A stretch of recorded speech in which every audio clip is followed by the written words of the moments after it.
कैसे हैं आप? आई होप आप सब ठीक होंगे। आज हम बात करेंगे चैप्टर नंबर 9 ट्रांसपोर्ट, और चैप्टर नंबर 9 के जो एक्सरसाइज में मौजूद क्वेश्चन हैं उनकी बात करेंगे।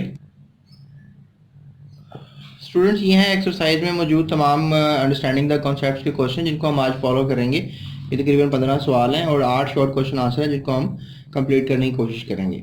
सो चलते हैं अंडरस्टैंडिंग द कॉन्सेप्ट्स में पहले क्वेश्चन की तरफ। How would you relate the internal structure of root with the uptake of water and salts? Students, इस क्वेश्चन के आंसर के लिए आपको पहले ये देखना होगा कि वाटर एंड आयन अपटेक कैसे करता है पौधा। उसके लिए ये आप नोट डाउन कर लें। उसके बाद कंडक्टिव टिश्यूज़ की बात करेंगे कि कौन से कंडक्टिव टिश्यूज़ हैं पौधे के अंदर, उसमें आप इसका स्क्रीनशॉट ले लें। उसके बाद जो पौधा अपने अंदर आयन्स और वाटर लेके जा रहा होता है वो पेरिसाइकल्स के कुछ सेल्स होते हैं, तो पेरिसाइकल्स के बारे में लिख लें। पेरिसाइकिल के बाद जो है एक और किस्म के सेल्स आते हैं, दीज आर एंडोडर्मिस, उनके बारे में लिख लें। फिर कॉर्टेक्स है, फिर एपिडर्मल सेल्स हैं, इनके बारे में लिख लें। और उसके बाद जो है ये रूट हेयर्स आ जाते हैं। रूट हेयर्स कह लें कि बाहर से पानी को और सॉल्ट को एब्जॉर्ब करने का काम करते हैं, जिस तरह आपको ये नज़र आ रहे हैं। इसके पहले स्क्रीनशॉट ले लें, उसके बाद आप इस पार्ट का भी स्क्रीनशॉट ले लें। अब ये देखें, ये आपको जो है रूट नज़र आ रही है, तो ये सारे इसके मुख्तलिफ हिस्से हैं। ये आप इस डायग्राम में भी इस बात को समझ सकते हैं कि कैसे पानी जो है वो रूट हेड्स के थ्रू और सॉल्ट्स रूट हेड्स के थ्रू जो है वो डिफरेंट कंडक्टिंग टिश्यूज यानी जाइलम सेल्स की तरफ जाता है और फिर वो पौधे में ऊपर की तरफ जाना शुरू हो जाता है। तो क्वेश्चन ये था कि आपने इंटरनल स्ट्रक्चर जो है वो रिलेट करना है कि वाटर और सॉल्ट्स को कैसे लेके जाता है। तो मैंने मुख्तलिफ आपको बताए स्ट्रक्चर्स पौधे के, जो कि पौधे के अंदर पानी को लेकर जाते हैं और सॉल्ट्स को लेकर जाते हैं। चलते हैं अगले क्वेश्चन की तरफ। स्टूडेंट्स, अगला क्वेश्चन है define transpiration and related with the cell surface. पहले ट्रांसपायरेशन की डेफिनेशन लिखें, फिर उसको सेल सरफेस के साथ रिलेट करें with the stomatal opening and closing.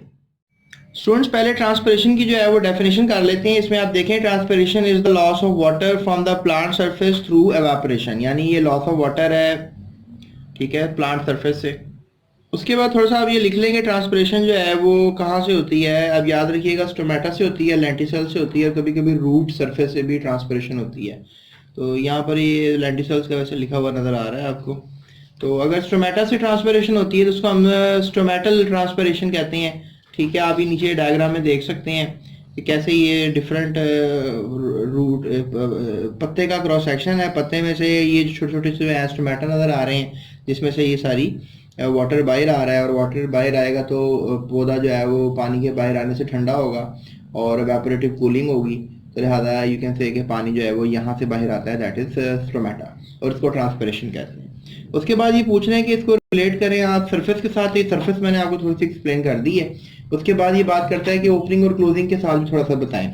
तो ओपनिंग और क्लोजिंग के बारे में अगर मैं आपको बताऊं तो मैं ये लिखवा सकता हूं आपको, opening and closing of stomata जो है वो कैसे रेगुलेट होती है। स्ट्रक्चर ऑफ स्टोमेटा के बारे में थोड़ा सा लिख दें, और फिर ये ओपनिंग के बारे में लिखें जो कि उसने सवाल किया आपसे। उसके बाद अगर ओपनिंग के बारे में लिख दिया आपने, तो उसके बाद आपने ये क्लोजिंग के बारे में लिखना है, और ये मैकेनिज्म आपने लाजमी लिखना है कि ओपनिंग और क्लोजिंग जो है स्टोमेटा में कैसे पॉसिबल हो पाती है। तो ये ओपनिंग और क्लोजिंग कैसे स्टोमेटा में हो पाती है, ये सारा स्क्रीनशॉट ले लें आप। और उसके बाद स्टूडेंट्स, ये डायग्राम है स्टोमेटा की, ये आपको ओपन स्टोमेटा नज़र आ रहा है और ये क्लोज स्टोमेटा नज़र आ रहा है। तो ओपनिंग क्लोजिंग ये आपने जो सारा थ्योरी पढ़ी है ये इसके अंदर इस बात को रोनुमा कर रहा है। वैसे आयंस की मदद से भी, ग्लूकोज की मदद से भी जो है वो ओपनिंग क्लोजिंग की जाती है स्टोमेटा की। ये आपको चैप्टर नंबर 4 में भी बताया गया था और यहाँ पे भी इस पैराग्राफ के अंदर बताया जा रहा है। How do different factors affect the rate of transpiration, यानी डिफरेंट फैक्टर्स जो हैं वो ट्रांसपिरेशन के रेट को कैसे अफेक्ट करते हैं। स्टूडेंट्स, जो फैक्टर्स ट्रांसपिरेशन को अफेक्ट कर सकते हैं उनमें सबसे पहले हम लाइट के बारे में लिखेंगे कि लाइट अगर ज़्यादा होगी तो ट्रांसपिरेशन बढ़ जाती है किसी हद तक, क्योंकि टेम्परेचर बढ़ता है लाइट बढ़ने से, और लाइट के कम होने से ट्रांसपिरेशन कम हो जाती है। और नो डाउट फिर टेम्परेचर भी एक फैक्टर हुआ कि टेम्परेचर के बढ़ने से ट्रांसपिरेशन बढ़ जाएगी और कम होने से कम हो जाएगी। लेकिन एक बात याद रखिएगा कि 40 डिग्री के बाद बेशक टेम्परेचर बढ़ता भी चला जाए, स्टोमेटा क्लोज हो जाएंगे और ट्रांसपिरेशन जो है वो नहीं बढ़ेगी।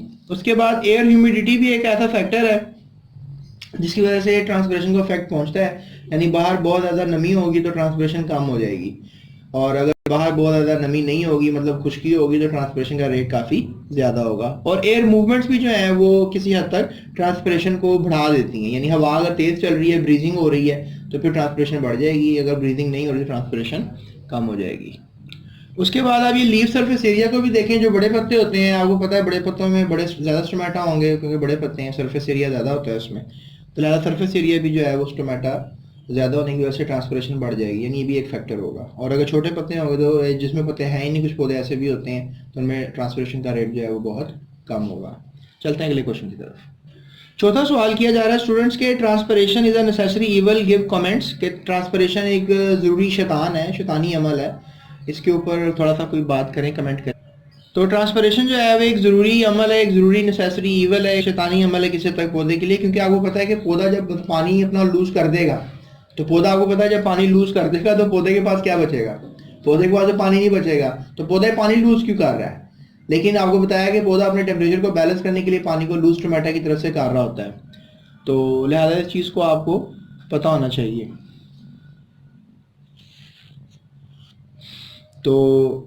तो इसमें जो है हम अब ये बात कर सकते हैं कि ट्रांसपिरेशन जो है एक नेसेसरी इवल है। इसमें आप ये सिग्निफिकेंस ऑफ ट्रांसपिरेशन लिखें। पहले सिग्निफिकेंस को बताया था मैंने आपको, मीनिंग अहमियत होता है, तो लिहाजा इसकी क्या अहमियत है पहले आप ये अहमियत बता दें। अहमियत बताने के बाद आप बताएं कि जब ट्रांसपिरेशन होती है तो नीचे वाले पानी को ऊपर आने की सहूलत मिलती है, कि नीचे वाला पानी जो है ऊपर आ जाता है, क्योंकि अगर ट्रांसपिरेशन होगी तो नीचे वाला पानी पौधे के पूरे डिफरेंट हिस्सों में जो है वो फैल सकेगा, इसे हम ट्रांसपिरेशनल पुल कहते हैं। और नो डाउट जब ट्रांसपिरेशन होगी तो मैंने आपको बताया था कि पौधा जो है वो कूल रहता है, कूलिंग इफेक्ट होता है, और नो डाउट के जो स्टोमेटा की ओपनिंग है वो अगर ओपनिंग रहेगी तो गैसेज एक्सचेंज भी होंगी, यानी मुख्तलिफ गैसेज जो है वो कार्बन डाइऑक्साइड, ऑक्सीजन वगैरह, वो भी स्टोमेटा से अंदर बाहर होती रहती हैं, ना सिर्फ के पानी। तो लिहाजा यू कैन से कि ट्रांसपिरेशन जो है ये होनी चाहिए, क्योंकि पौधा अगर ये नहीं करेगा तो ये नहीं कर सकता अपनी ज़िंदगी को सर्वाइव। तो लिहाजा ये हमारे पास का आंसर है। तो आई होप आपने स्क्रीनशॉट्स ले लिए होंगे, नोट डाउन कर लिया होगा। चलते हैं अगले क्वेश्चन की तरफ।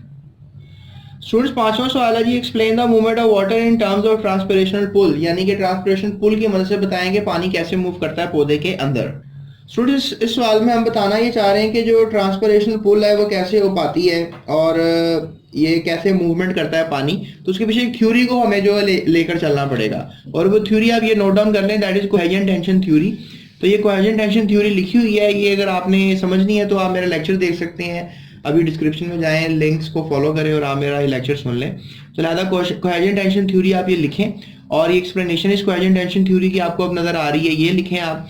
और इसके बाद ये reasons for the creation of transpiration pull जो है इसके बारे में आप ये लिखें कि आखिर ट्रांसपिरेशन पुल जो है वो क्यों क्रिएट हो जाती है। और ये डायग्राम्स बड़ी ज़बरदस्त हैं कि आप देख रहे हैं कि पौधे में उसके ऊपर वाले पत्ते के अंदर भी पानी जो है वो बाहर निकलता हुआ आपको नजर आ रहा है, लेकिन आप ये देखें पानी कैसे जो जालम फ्लोएम है उनमें एडहेजन कोहेजन करके जो है वो ऊपर की तरफ जा रहा होता है। तो यहाँ पर वो दिखा रहे हैं कि एडहेजन कोहेजन हो रही है, और मैंने आपको पहले भी बताया था कि पानी और आयंस कैसे अपटेक किए जाते हैं जड़ों के थ्रू। तो लिहाजा ये जड़ों के थ्रू जो है पहले अपटेक होता है, फिर आगे कोहेजन टेंशन चल रही होती है, और फिर ऊपर से ट्रांसपिरेशन जो है वो इन दी एंड हो जाती है। So that makes an idea of cohesion tension theory, और ट्रांसपिरेशन पुल जो है इस वजह से क्रिएट होती है। तो चलते हैं अगले क्वेश्चन की तरफ। छठा सवाल है स्टूडेंट से, describe the theory of pressure flow mechanism. अब ये प्रेशर फ्लो मैकेनिज्म क्या होता है इसके बारे में जानेंगे। To explain the translocation of food in plants, ताकि हमें पता लगे कि प्रेशर फ्लो मैकेनिज्म से जो है वो फूड भी ट्रांसपोर्ट हो रहा होता है पौधे के अंदर। तो इसके आंसर की तरफ चलते हैं स्टूडेंट्स। इसमें तो प्रेशर फ्लो मैकेनिज्म की थ्योरी जो है हमने एक्सप्लेन करनी है, तो लिहाजा आप इस बात को दिमाग में रखेंगे, प्रेशर फ्लो मैकेनिज्म की थ्योरी आपको आनी चाहिए। और इसी से क्या होगा कि प्रेशर फ्लो मैकेनिज्म की थ्योरी की मदद से ही हम क्या सीख सकेंगे कि फूड कैसे ट्रांसपोर्ट होता है पौधे के अंदर। हमने तो पानी और सॉल्ट्स के ट्रांसपोर्ट होने का मैकेनिज्म पता लगाया है कि जी स्टूडेंट्स, तो हम बात कर रहे थे ट्रांसपोर्ट ऑफ फूड की, और ट्रांसपोर्ट ऑफ फूड में जो है फर्स्ट ऑफ ऑल फ्लोएम जो है टिश्यूज रिस्पॉन्सिबल है फूड का ट्रांसपोर्ट करने के लिए पूरी प्लांट बॉडी में। तो आपको पता होना चाहिए कि अगर प्लांट में फूड ट्रांसपोर्ट हो रहा है तो वो किसके थ्रू होता है, वो होता है एक सब्सटेंस जो कि आप कहोगे फ्लोएम टिश्यूज। ठीक है, फ्लोएम टिश्यूज होते हैं, एक बंडल्स होते हैं। तो ग्लूकोज जो है वो बनती है फोटोसिंथेटिक प्रोसेस के बाद, मेसोफिल सेल्स में ये बनती है, और फिर जो है आप कह लें कि रेस्पिरेटरी प्रोसेस के बाद जो है ये जो ग्लूकोज बनाई गई थी टूट भी जाती है, और एक्सेस जो ग्लूकोज बच जाती है आप कह लो कि उसको सुक्रोज की फॉर्म में जमा किया जाता है। यानी पौधा जब फोटोसिंथेटिक प्रोसेस करता है तो एक्स्ट्रा ग्लूकोज जो होती है उसको वो सुक्रोज की फॉर्म में जमा कर लेता है। So in most plants the food is transported in the form of sucrose, और फिर ये जो ग्लूकोज बनती है इसको सुक्रोज की फॉर्म में स्टोर किया जाता है। यानी पौधा जो ग्लूकोज बना रहा है उसको सुक्रोज की फॉर्म में क्या कर रहा है, स्टोर कर रहा है। तो फिर अब क्वेश्चन यही था कि theory of pressure flow mechanism समझाएं आप क्या होता है, यानी जो फूड अब बन गया है तो ये कैसे ट्रांसपोर्ट होगा। तो ये ट्रांसपोर्ट होने का मैं मैकेनिज्म आपको बता देता हूँ। अब प्रेशर फ्लो की पहले बात कर लेते हैं। प्रेशर फ्लो में क्या होता है कि जो वाटर मूवमेंट्स हैं प्लांट्स के अंदर, मूवमेंट ऑफ फूड्स कह लें कि has been studied for years, बहुत से अरसे से इस बात को सोचा और समझा जा रहा है कि ऐसा कैसे होता है। So the currently accepted hypothesis states that transport of food is happening in the plant body is pressure flow mechanism, यानी प्रेशर फ्लो मैकेनिज्म से ये ट्रांसपोर्ट ऑफ फूड हो पा रहा है।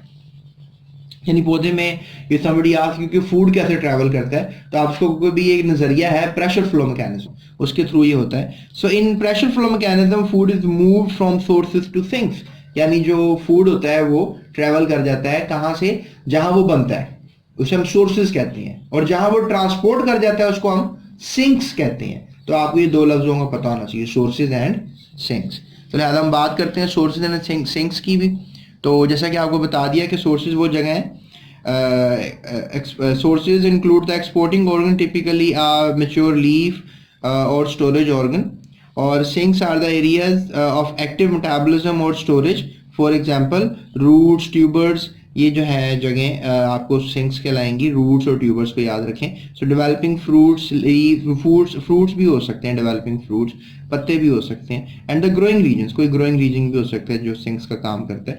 So the storage organ is capable of storing food and exporting the stored materials. For example, root of beet, यानी sugar beet आपने सुना होगा तो रूट ऑफ बीट कहेंगे इसको, is a sink in first growing season. और कभी कभी जो सिंक्स होते हैं वो बाद में सोर्सेज भी बन जाते हैं, क्योंकि लेट्स से दैट कि अब ऊपर फोटोसिंथेटिक प्रोसेस पत्ते में हो रहा है, तो पत्ते में ग्लूकोज बना, एक्स्ट्रा ग्लूकोज बना, वो सुक्रोज बन के ऊपर पत्ते में स्टोर हो गया, तो वो आप कह लें कि सोर्स है, और सिंक्स वो जगह है जहाँ पे इसको स्टोर कर दिया गया, यानी पत्ता ही लेट से उसको स्टोर, सोर्स भी वही जगह थी और सिंक भी वही जगह थी। लेकिन समटाइम्स अब क्या होता है कि वो पत्ते में ही जमा हो गया, फिर लेट से जमा पत्ते में नहीं हुआ, वो नीचे जाके कहीं रूट्स में जमा हो गया। अब जब वो रूट्स में जमा हो गया तो क्या सीन हुआ कि अब थोड़े अरसे के बाद जहाँ पे जमा किया था, यानी जो जगह अब सिंक थी, अब उसी जगह से दोबारा पौधे को सप्लाई दी जा रही है।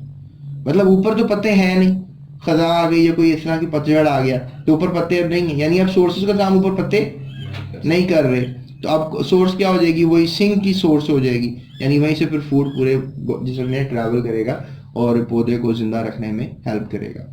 तो लिहाजा ये आपको बताना चाहिए। तो ये सारा प्रेशर फ्लो के तरीके से हो रहा होता है।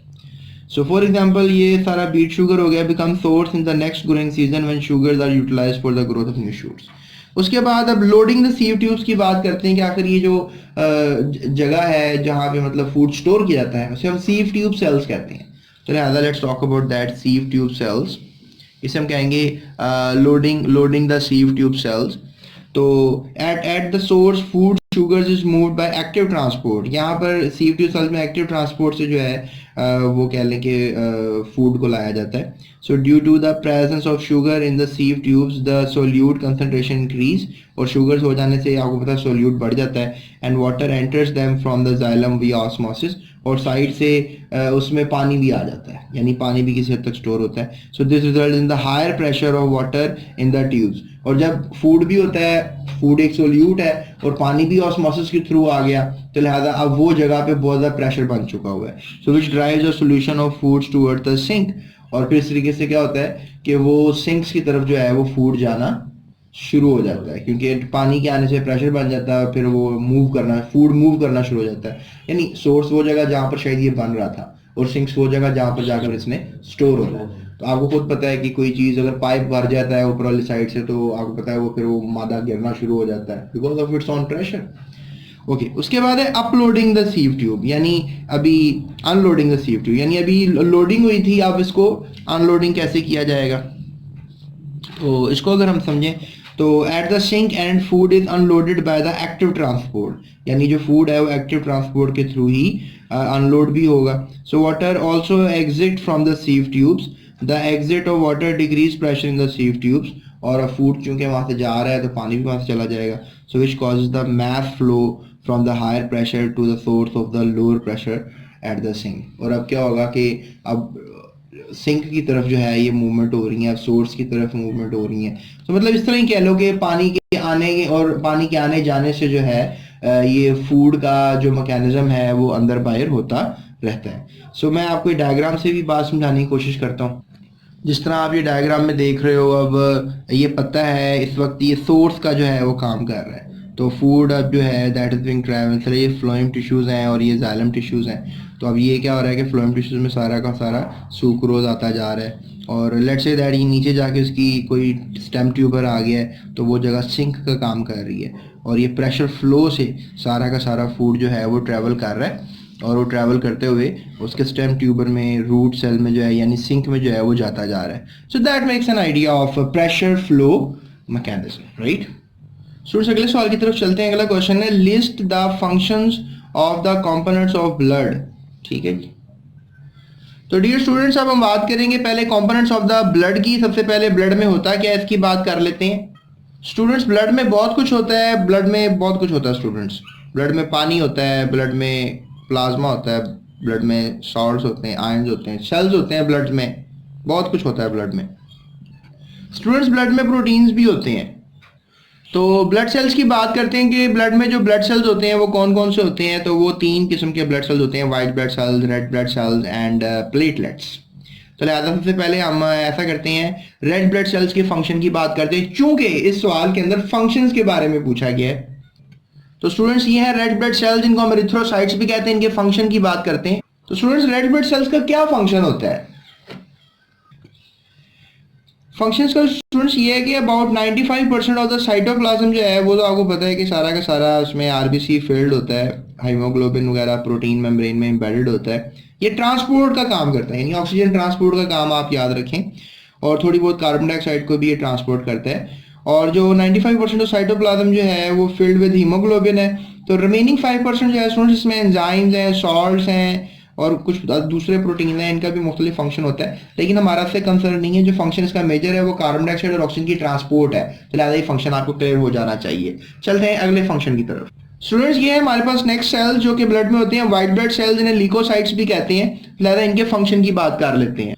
स्टूडेंट्स व्हाइट ब्लड सेल्स हमारी बॉडी के एक फौजियों का किरदार अदा करते हैं, इम्यून सिस्टम, डिफेंस सिस्टम जो है ये बनाकर रखते हैं। तो WBCs जो है function as the main agent in the body's defence system. Students हम बात करते हैं प्लेटलेट्स की, जिनको हम थ्रोम्बोसाइट्स कहते हैं, कि इनका क्या फंक्शन हो सकता है। इसके फंक्शन की बात करें स्टूडेंट्स, तो प्लेटलेट्स जो है ये हेल्प करते हैं ब्लड को जमने में, क्लोटिंग में, प्लेटलेट्स। और to clot serve as a temporary seal at the damage area, और ये टेम्पररी सील की भी हमें हेल्प करते हैं। तो ये मैं आपको कुछ सेल्स दिखा रहा हूँ, ये तूफानी सेल्स हैं स्टूडेंट्स, जो नज़र ही नहीं आ रहे, लेकिन उम्मीद है कि आपको कुछ ना कुछ समझ में आ रही है। आप बुक देख लें, बुक में भी सेम ही पिक्चर है। स्टूडेंट्स चलते हैं अगले सवाल की तरफ। How do we classify blood groups in terms of ABO and RH blood group systems. दुशांत किस्म का क्वेश्चन है ये। How do we classify blood groups in terms of ABO, यानी हमने अब ब्लड की क्लासिफिकेशन करनी है ABO सिस्टम के लिहाज से, और RH ग्रुप सिस्टम के बारे में भी बताना है। चलते हैं जवाब की तरफ। ओके स्टूडेंट्स, ये हमारे पास जवाब है इस सवाल का, और इसमें कार्ल लैंडस्टेनर का नाम आता है, जो 1900 के अंदर नोबेल प्राइज़ विन कर गया मेडिसिन में। इसने बहुत ज़बरदस्त तरीके से हमारे ब्लड को स्टडी किया। ये ऑस्ट्रिया से ताल्लुक़ रखता था, ऑस्ट्रियन था ये। और अब हम बात करते हैं कुछ मज़ीद इसके बारे में, ब्लड ग्रुप सिस्टम के बारे में। स्टूडेंट्स इसके अंदर एंटीजन्स की सारी कहानी है, प्रोटीन्स होते हैं, और जिस ब्लड में ये प्रोटीन्स होते हैं उसको हम नाम दे देते हैं। अगर एंटीजन A हो तो blood group A, antigen B हो ब्लड में तो ब्लड ग्रुप B, अगर एंटीजन ना हो तो ब्लड ग्रुप O। तो लिहाजा ये प्रोटीन ना हो तो ब्लड ग्रुप O होता है। तो लिहाजा ये आपको पता होना चाहिए। इस पैराग्राफ में ये थोड़ा बहुत लिखा हुआ है, या पढ़ लें, स्क्रीनशॉट ले लें। तो ये आफ्टर बर्थ जो है 2 टाइप की एंटीबॉडीज़ बनती हैं, यानी एंटीबॉडी A, एंटीबॉडी B। इसी प्रोटीन की जो बात कर रहा था मैं आपसे। तो अगर हम ब्लड ग्रुप A के बारे में सोच रहे हैं, तो एक ऐसा इंसान जिसका ब्लड ग्रुप A है उसमें एंटीजन A होगा, और दूसरा प्रोटीन यानी एंटीजन B नहीं होगा। तो डेफिनेटली उसका ब्लड ग्रुप जो है वो A होगा। और ऐसा इंसान जिसमें एंटीजन A नहीं है, एंटीजन B है, यानी प्रोटीन A नहीं है, प्रोटीन B है, तो उसका ब्लड ग्रुप B होगा। और स्टूडेंट्स ऐसा ब्लड ग्रुप जिसमें दोनों ही प्रोटीन नहीं है, ब्लड ग्रुप O होगा, क्योंकि दोनों प्रोटीन नहीं, कोई एंटीबॉडी नहीं है। तो लिहाजा अगर दोनों ही, अगर आपको प्रोटीन नजर आ जाए ब्लड में, तो फिर होगा ब्लड ग्रुप A और B दोनों। तो लिहाजा ये एक कमाल की रिसर्च थी जो कार्ल लैंडस्टेनर ने अपने वक्त में की। और he was a great scientist. Students ये तस्वीर मैंने बड़ी मुश्किल से खींची है, इसलिए सही नहीं खींची, तो ज़रा थोड़ा गुजारा कर लें। ये बड़ा तस्वीर आपको बता रही है सारा डाटा कि कैसे ब्लड ग्रुप के ऊपर, सेल के ऊपर जो है ये एंटीजेंस हैं। अगर सेल के ऊपर एंटीजेंस हैं तो ब्लड ग्रुप ए है, अगर एंटीजन बी है तो ब्लड ग्रुप बी है, अगर दोनों एंटीजेंस हैं स्टूडेंट्स तो फिर ब्लड ग्रुप ए बी है, और कोई भी नहीं तो फिर ब्लड ग्रुप ओ है।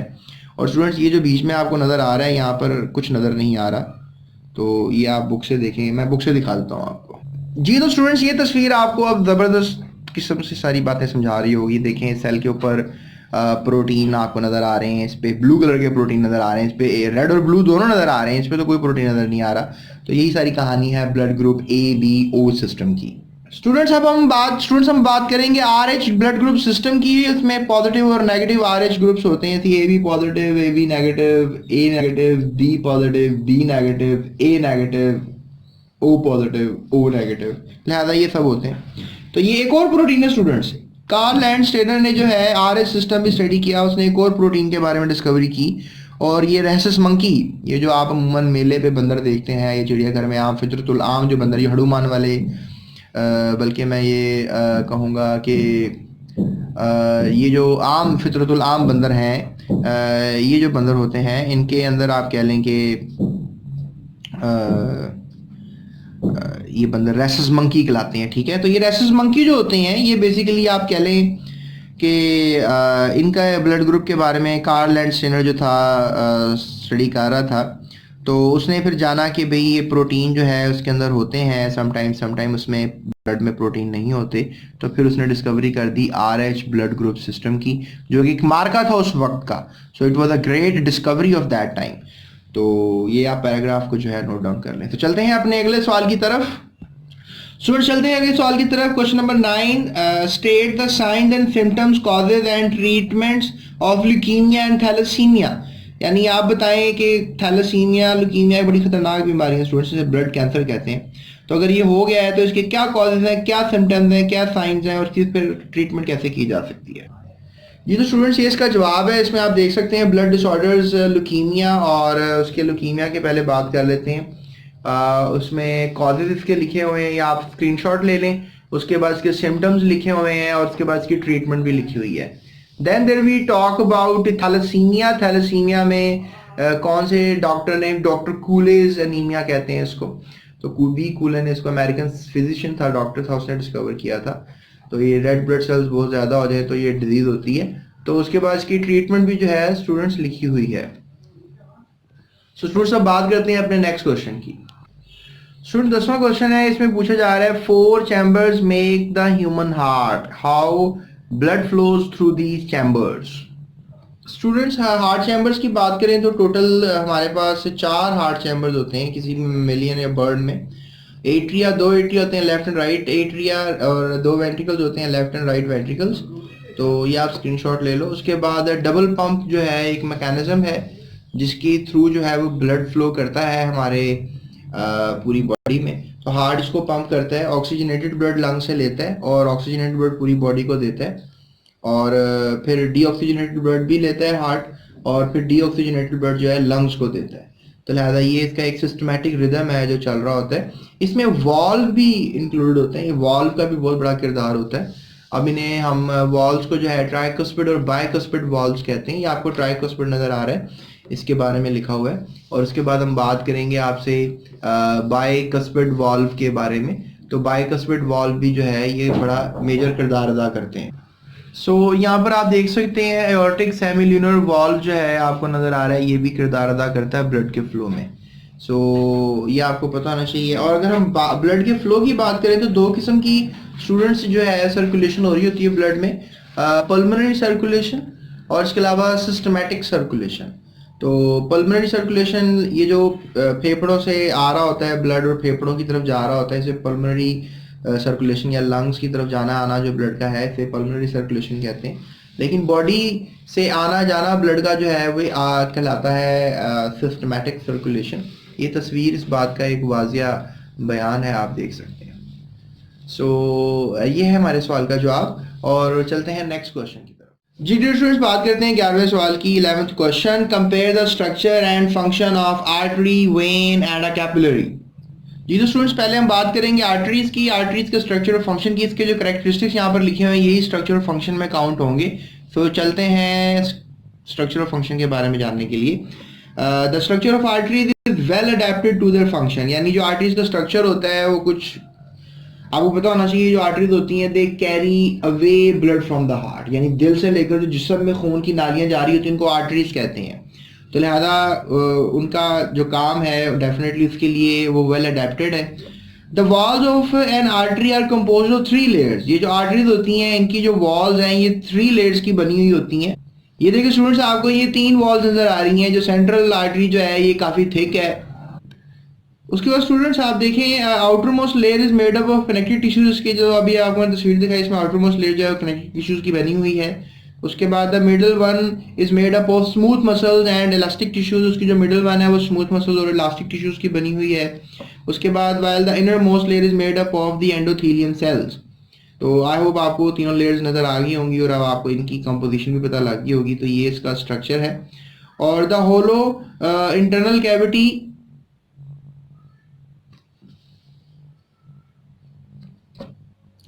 इन the blood flows is called lumen. और ये जो अंदर एक खाली जगह होती है इसको आप ल्यूमन कहोगे, जहाँ से ब्लड वगैरह फ्लो कर रहा होता है। तो इनका फंक्शन यही होता है कि ये जो है खून को लेके जाती हैं हार्ट से बॉडी में। तो स्टूडेंट्स ये फंक्शन है कि जो आर्टरीज है are the blood vessel that carry blood away from the heart. तो ये सब इसका फंक्शन है। उसके बाद चलते हैं हम अगली वेसल्स के पास जिनका नाम है कैपिलरीज। तो ये देखें आपको नजर आ रहा है ये आर्टरीज है और ये कैपिलरीज हैं और ये फिर वेन्स बन गई हैं। तो अब कैपिलरीज की बात कर लेते हैं। आपको नजर आ रहा है ये छोटी ब्लड वेसल्स हैं, ये बड़ी ब्लड वेसल्स से नहीं है, ये छोटी ब्लड वेसल्स हैं लिहाजा। तो स्टूडेंट्स अब कैपिलरीज जो है ये स्मॉलेस्ट ब्लड वेसल मैंने अभी आपको बताया है, form by the division of arterioles. अब आपको स्टूडेंट्स आर्ट्रियोल्स के बारे में बताता हूँ मैं। ये देखिए स्टूडेंट्स, ये आर्ट्रियोल्स होते हैं जो आर्टरीज के बाद वाली वेसल होती है इसे आर्ट्रियोल कहते हैं। उसके बाद ये कैपिलरीज बन जाती हैं, फिर ये वेन्यूल बनता है और फिर वेन बनती है। तो students the exchange of material between the blood and tissue fluid is carried out through the capillaries. और ये सारा कुछ एक्सचेंज जो है ये ब्लड कैपिलरीज के थ्रू जो है इर्द गिर्द के सेल्स के साथ हो रहा होता है। तो अगर इनके हम करेक्टरिस्टिक्स यानी स्ट्रक्चर और फंक्शन की अगर बात करें मजीद तो करेक्टरिस्टिक्स ही याद कर लें स्ट्रक्चर और फंक्शन में। The walls of the capillaries are composed of a single layer called endothelium. The layer is so thin that the muscles of the digested food, the molecules of the digested food, oxygen and water etc. pass through them. ये single cell thick होती हैं students, ये भी बात याद रखिएगा। So waste products such as carbon dioxide and urea can diffuse through the tissue fluid into the blood. उसके बाद हम लास्ट वेसल्स की बात करते हैं। वेन, ये फंक्शन इनका vein is vessel that carries blood towards the heart, इन दिल की तरफ खून लेके जाती हैं। In adults veins are the exception of pulmonary veins deoxygenated blood, यानी एक पल्मोनरी वेन ऐसी वेन है जो डिऑक्सीजनेटेड ब्लड लेके जाती है, लेकिन बाकी तमाम जिस्म की सारी वेन जो है वो ऑक्सीजनेटेड ब्लड लेके जाती हैं। एक वेन को याद रखना है आपने जिसको हम कहते हैं पल्मोनरी वेन, उसके अंदर डीऑक्सीजनेटेड ब्लड होता है और ये आपने भूलना नहीं है। बट कैरेक्टरिस्टिक्स की बात करते हैं। कैरेक्टरिस्टिक्स की अगर हम बात करें तो veins are also well adapted to their function. The wall of the vein are composed of the same 3 layers as are present in the artery wall with the difference that middle layer of the vein has less smooth muscles and elastic tissues as compared to artery. So the middle layer of the vein is comparatively thin. The lumen of the vein is broader and than that of the arteries. तो ये आपको बताया जा रहा है कि comparatively जो इनका मिडिल पार्ट देखें आप तो ये आप देख सकते हैं इनका सेंट्रल पार्ट थोड़ा सा थिक है, इसका सेंट्रल पार्ट थोड़ा सा थिन है और यहाँ पर भी थोड़ा सा आपको थिक नजर आ रहा है। यहाँ पर ये थिननेस की वजह ये है कि यहाँ पे ब्लड प्रेशर जो है वो 120 मिलीमीटर ऑफ एजी होता है, यानी ब्लड प्रेशर काफी ज्यादा होता है आर्टरीज में, और वेन में चूंकि ब्लड प्रेशर कम होता है इसलिए ये थिन है। लेकिन इसमें एक और चीज देखें, इसका अंदर का ल्यूमन जो है वो आपको थोड़ा नजर आ रहा है, साइज कम है, डायमीटर कम है, जबकि यहाँ पे जो ल्यूमन है आपको थोड़ा सा कंपैरेटिवली देखा जाए तो थोड़ा बड़ा साइज का नजर आ रहा है। और वन वे फ्लो के लिए इसमें वॉल्व भी लगे होते हैं। वॉल्व का फंक्शन होता है कि एक ही साइड पे ब्लड ट्रेवल करे, बार वापस ना आ जाए, तो लिहाजा इस चीज का ख्याल किया जाता है by the help of valves. चलते हैं 12वें क्वेश्चन की तरफ। Draw diagram which can illustrate the origins, locations, targets, areas of the main arteries in the human circulatory system. Students, इस सवाल के जवाब की तरफ चले अगर हम, तो आप कह सकते हैं कि आर्टीरियल सिस्टम को ही एक्सप्लेन किया जाए, तो ये वो सवाल हमसे कर रहे हैं। तो आप पहले पल्मोनरी ट्रंक के बारे में जो है वो लिखें और इसका आप स्क्रीनशॉट ले लें। उसके बाद आप आयोर्टिक आर्च है इसके बारे में लिख लें, ये भी एक बहुत बड़ी आर्टरी होती है। उसके बाद आप डोर्सल अयोर्टा के बारे में लिखें और उसके बाद आप इंटरकोस्टल आर्टरी, जो आपके रिब्स को खून सप्लाई करने वाली खून की नाली हैं। फिर celiac and superior mesenteric artery, आपके पेट को खून सप्लाई करने वाली आर्टरीज हैं। उसके बाद रीनल आर्टरीज है, हमारी किडनीज को खून सप्लाई करने वाली आर्टरीज। उसके बाद गोनेडल आर्टरीज हैं। और स्टूडेंट उसके बाद हमारे पास इंफीरियर मेजेंट्रिक आर्टरीज हैं, फिर हमारे पास कॉमन इलियक आर्टरीज हैं और फिर फेमोरल आर्टरीज हैं। और स्टूडेंट्स, ये डायग्राम जो है आपको नजर आ रही है, ये सरकटा इंसान की डायग्राम है। इसमें इंसान तो नजर ही नहीं आ रहा, लेकिन आर्टरीज नजर आ रही हैं आपको, ठीक है। तो ये बिल्कुल ही अच्छी डायग्राम नहीं है, तो मैं आपको अच्छी सी डायग्राम दिखा दूं। स्टूडेंट्स, ये आप स्केच देख सकते हैं, इसको थोड़ा सा छोटा कर लेते हैं। और इसमें आप देख सकते हैं कि मुख्तलिफ आपको वेन्स और आर्टरीज जो हैं वो दिखाई जा रही हैं और उसमें उनके नाम बताए जा रहे हैं जो भी मैंने आपको बताए थे। फेमोरल जो है ये आपके टांग की तरफ जाने वाली आर्टरीज और वेन्स हैं, तो इनको आप थोड़ा नोटिस कर लें, क्योंकि नेक्स्ट जो क्वेश्चन है वो हमारा वेन्स के ऊपर है और वेन्स के ऊपर भी हमने यही इलस्ट्रेशंस देनी है। स्टूडेंट्स, नेक्स्ट क्वेश्चन जो किया जा रहा है वो ये है कि आपने डायग्राम जो है इलस्ट्रेट करनी है जहाँ पे लोकेशन होगी डिफरेंट वेन्स की ह्यूमन में ब्लड सर्कुलेटरी सिस्टम के अंदर। स्टूडेंट्स, इसमें आप देख सकते हैं कि सबसे पहले आप वेनस सिस्टम में अगर लिखना शुरू कर रही हैं तो पहले पल्मोनरी वेन के बारे में लिखें। ये वो वेन है जो आपके फेफड़ों की तरफ जा रही है और ये ऑक्सीजनेटेड वेन है। और superior and inferior vena cava,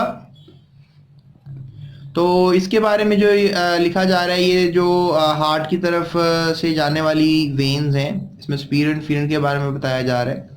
फिर स्टूडेंट्स, फेमोरल वेन है जो कि आपको बताया कि टांग की तरफ जाने वाली वेन है। और फिर इलियक वेन है और कुछ अदर वेन्स हैं, gonadal veins, hepatic veins, renal veins, तो इनके बारे में भी आपको पता होना चाहिए। सो इसको इतना ज़्यादा एलैबोरेट करने की ज़रूरत नहीं है, बस जाने वाला सिलसिला आपको अगर टोटली क्लियर हो जाता है तो आने वाला भी सिलसिला आपको टोटली क्लियर हो जाएगा, तो लिहाजा ये क्लियर हो गया होगा। तो चलते हैं अपने अगले क्वेश्चन की तरफ। स्टूडेंट्स, 14 क्वेश्चन में पूछा जा रहा है, how would you differentiate between atherosclerosis and arteriosclerosis. Students, ये हमारी वेन और आर्टरीज की बीमारी है। तो स्टूडेंट्स, कॉम्प्रिहेंसिव नोट्स जो है आर्थेरियोस्क्लेरोसिस और आर्टीरियोस्क्लेरोसिस पे हम पहले आर्थेरियोस्क्लेरोसिस पे बात कर लेते हैं। तो एक डिजीज़ है जिसमें आपकी आर्टरीज इफेक्ट होती हैं और ये कॉमनली कहते हैं नैरोइंग ऑफ द आर्टरी, यानी आपकी आर्टरीज है वो थोड़ी सी बारीक हो जाती हैं, उनमें खून का बहाव कम हो जाता है। स्टूडेंट्स, इसके सिम्टम्स जो है वो ये होते हैं कि ये क्रोनिक डिजीज़ है जिसमें आपको कह लें कि फैटी मटेरियल जो है वो कोलेस्ट्रॉल वगैरह, फिब्रिन वगैरह आपकी आर्टरीज में जो है वो जम जाता है। इसके इफेक्ट्स ये होते हैं कि इन दिस कंडीशन आपको स्वेयर किस्म का ये कह लें no longer expand contract properly, आपकी जो आर्टरीज हैं वो पंप नहीं कर सकती, एक्सपैंड और रिलैक्स नहीं कर सकती एंड ब्लड बेचारा उसमें मूव नहीं कर रहा होता। और कॉजेज़ की बात करें, ऐसा क्यों होता है, कोलेस्ट्रॉल आप खाते हैं, बहुत ज़्यादा खाने वगैरह की कोलेस्ट्रॉल एक्यूमुलेशन करते हैं तो उसमें आपके प्लॉक्स जम जाते हैं, छोटे छोटे कोलेस्ट्रॉल के लोथड़े होते हैं, बन जाते हैं, थ्रोम्बस भी कह सकते हैं आप इनको। और अगर ये थ्रोम्बस जो है अपनी जगह से चला जाता है कहीं और तो उसको एम्बोलस कहते हैं। जैसे आपने पहले ट्यूमर्स का भी पढ़ा था, benign tumours and malignant tumours के बारे में।